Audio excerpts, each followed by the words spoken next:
এবার প্রবল গতিতে এগিয়ে আসছে ভারী বৃষ্টি। গত কয়েকদিন ধরে মেঘলা আকাশ থাকলেও আবারও কিন্তু বড়সড় দুর্যোগ ঘনিয়ে আসছে বাংলার বুকে। কিন্তু ঠিক কোন এলাকায় বড়সড় দুর্যোগ ঘনিয়ে আসবে এবং কোন দিকেই বা ভারী বৃষ্টি হবে তা নিয়ে এই ভিডিওতে আপনাদেরকে বিস্তারিতভাবে জানিয়ে দেব। আপনি ভিডিওটি অবশ্যই শেষ পর্যন্ত দেখবেন।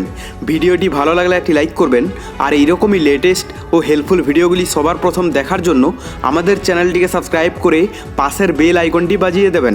চলুন এক নজরে দেখে নেওয়া যাক। বসন্তের শুরুতেই রাজ্যে প্রাকৃতিক দুর্যোগের ভোগটি আলিপুর আবহাওয়া দপ্তর জানিয়েছে, সপ্তাহান্তে কলকাতা সহ দক্ষিণবঙ্গের জেলাগুলিতে কালবৈশাখীর প্রবল সম্ভাবনা রয়েছে।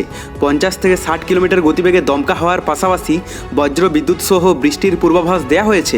আজ থেকে আকাশ আংশিক মেঘলা থাকবে এবং পশ্চিমের জেলাগুলোতে হালকা বৃষ্টির সম্ভাবনা আছে। দক্ষিণবঙ্গের পুরুলিয়া, বাঁকুড়া, বীরভূম ও বর্ধমান সহ একাধিক জেলায় শিলাবৃষ্টির সতর্কতা জারি করা হয়েছে। কলকাতায় ঝড়ো হাওয়ার গতিবেগ ঘন্টায় 40 থেকে 60 কিলোমিটার পর্যন্ত হতে পারে। আবহাওয়া অফিসের মতে আজ থেকে বৃষ্টির তীব্রতা বাড়বে, যা জনজীবনে প্রভাব ফেলতে পারে। দুর্যোগপূর্ণ আবহাওয়ার কারণে সাধারণ মানুষকে সতর্ক থাকার পরামর্শ দেওয়া হয়েছে। উত্তরবঙ্গেও ভারী বৃষ্টির সতর্কতা জারি করেছে হাওয়া অফিস। বিশেষ করে দার্জিলিং, কালিম্পং, জলপাইগুড়ি ও আলিপুরদুয়ারে 70 থেকে 110 মিলিমিটার পর্যন্ত বৃষ্টি হতে পারে।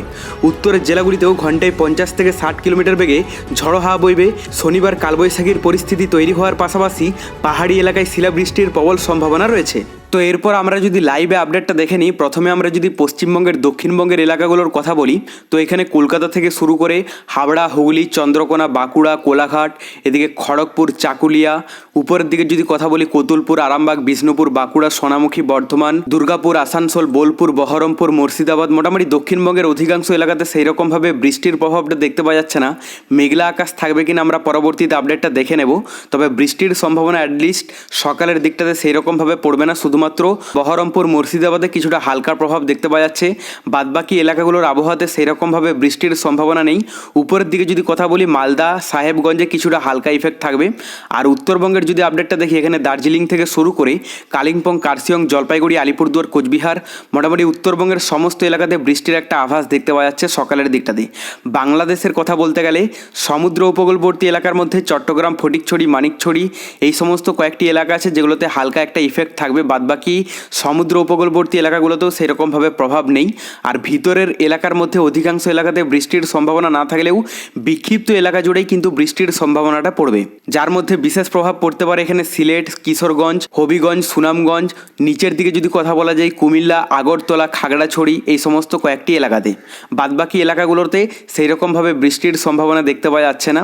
এরপর আমরা যদি দুপুরের দিকে আপডেটটা দেখে নিই, তো দুপুরের দিকের মধ্যে দক্ষিণবঙ্গের যদি এলাকাগুলোর কথা বলি, দক্ষিণবঙ্গের বেশিরভাগ এলাকাতে কিন্তু বৃষ্টির আভাস দেখতে পাওয়া যাচ্ছে, যেটা সকালের দিকে ছিল না।